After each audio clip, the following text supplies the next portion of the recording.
आप देख रहे हैं भारत पॉडकास्ट चैनल। गाजियाबाद मोहन नगर चौराहे से शुरू हुआ गाजियाबाद का नया ट्रैफिक मॉडल। गाजियाबाद में ट्रैफिक व्यवस्था को मजबूत और तकनीकी रूप से सुदृढ़ बनाने के लिए यातायात पुलिस ने एक महत्वपूर्ण पहल की है।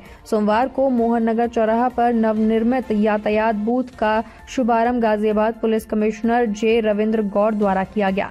अधिकारियों का कहना है कि ये बूथ न सिर्फ ट्रैफिक नियंत्रण का केंद्र बनेगा, बल्कि यहां से रियल टाइम मॉनिटरिंग, त्वरित निर्णय और मौके पर तुरंत कार्यवाही भी सुनिश्चित की जाएगी। कमिश्नर ने उद्घाटन के दौरान बताया कि शहर की बढ़ती ट्रैफिक चुनौतियों को देखते हुए भविष्य में 5 और व्यस्त चौराहों पर इसी तरह के आधुनिक यातायात बूथ स्थापित किए जाने की तैयारी चल रही है।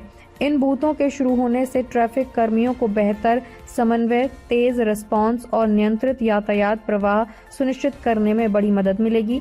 विशेषज्ञ मानते हैं कि ये पहल शहर में सुचारू और सुरक्षित यातायात व्यवस्था लागू करने की दिशा में गाजियाबाद पुलिस का एक बेहद प्रभावी कदम साबित होगा। जाएगी जब हमारे टीआई यहाँ बैठेंगे तो यहाँ की सारी स्थिति से वाकिफ होंगे। जो भी यहाँ की शिकायतें मिलेंगी, लोगों को भी एक एड्रेस मालूम होगा कि अपनी शिकायतें लेकर के कहाँ जाना है।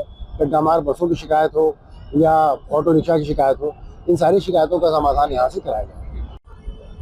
सर, यातायात बूथ का आज मोहन नगर पर आपने रिबन काट के इसका उद्घाटन किया है, किस तरीके से ये काम आने वाला है और क्या कुछ है? देखिए, मैं आप सब लोगों के मार्फत गाजियाबाद की जनता को रीच आउट करके बताना चाहता हूँ कि यातायात पुलिस में हम लोग लगातार अभिनव प्रयोग कर रहे हैं ताकि यहाँ की जो यातायात की समस्या है उसको हम डील कर सकें और पब्लिक को ट्रैफिक जाम से मुक्ति मिल सके। कई फ्रंट्स पे काम चल रहा है, लेकिन इन कामों को आगे बढ़ाने के लिए इंफ्रास्ट्रक्चरल सपोर्ट की जरूरत होती है।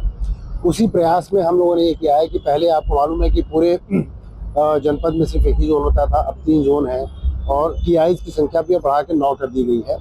तो टीआईज को अपने काम करने के लिए, अपने काम को आगे बढ़ाने के लिए ऑफिस की आवश्यकता होती है। तो इस दिशा में प्रयास हम लोग ये कर रहे हैं कि हर टीआई का अपना एक्सेप्टेड ऑफिस हो, जो भी उनके लिए इलाका, जो व्यस्ततम इलाका है, जो स्ट्रैटेजिकली इंपॉर्टेंट जगह है ट्रैफिक के पॉइंट ऑफ व्यू से, उस लिहाज से उनके ऑफिस क्रिएट किए जा रहे हैं। आज कई ऑफिस बन रहे हैं। आज इस ऑफिस का शुभारंभ किया गया है, जो आप देख सकते हैं कि ये TI 5 का ऑफिस है और ये इनके पास बहुत ही महत्वपूर्ण इलाका शहर का मोहन नगर, साहिबाबाद के आसपास का इलाका है। तो आज इसी का रिबन काट करके इस ऑफिस का उद्घाटन किया गया है, जहाँ से बैठ करके वो अपनी टीम के साथ वो ट्रैफिक संचालन की कमान संभालेंगे और यहाँ की ट्रैफिक व्यवस्था में सुधार करेंगे। और कितने भविष्य में ये अभी देखिए, हमारे सारे TI ऑफिस, हमारे TI कुल 9 है। हर TI का अपना एक ऑफिस बनाने की बात हो रही है। कई जगहों पे काम चल रहा है, दुहाई पे भी काम चल रहा है, गौड़ सिटी चौराहे पे भी काम चल रहा है। मेरा विचार ये है कि अगले महीने 1.5 महीने में कम से कम 5 से 6 TI का ऑफिस तैयार हो जाएंगे। बाकियों में 1-2 महीने का समय और लग सकता है, बट हम लोग प्रयासरत हैं कि जितनी जल्दी वो ऑफिस तैयार हो जाए, उनको तैयार करा करके वहाँ की व्यवस्था सुचारू रूप से तैयार कर जाए। गड्ढामार बसों पर कार्रवाई तो होती है, लेकिन ये जो बूथ बना है, ऐसे कितनी सहायता मिलेगी यातायात विभाग को? क्योंकि गड्ढामार बसें हमेशा चिन्हित की जाती है।